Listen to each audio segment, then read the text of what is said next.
கோட்பாடு, மூன்றாவது இலக்கிய கோட்பாடு.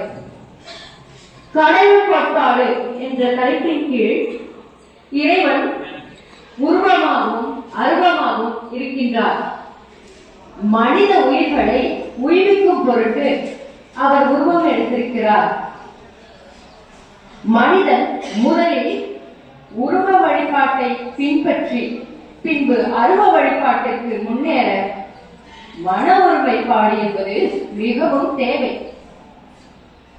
இத்தகைய இறை வழிபாடு என்பது ஒருவருக்காக மட்டுமல்லாது பலருக்காகவும் அமைய வேண்டும் என்பது போன்றதான பல்வேறு கருத்துக்களை ஆதாரமாய் கொண்டு ஆய்வின் தரவுகள் திரட்டப்பட்டுள்ளன. உதாரணத்துக்கு ஒரு பாடல்.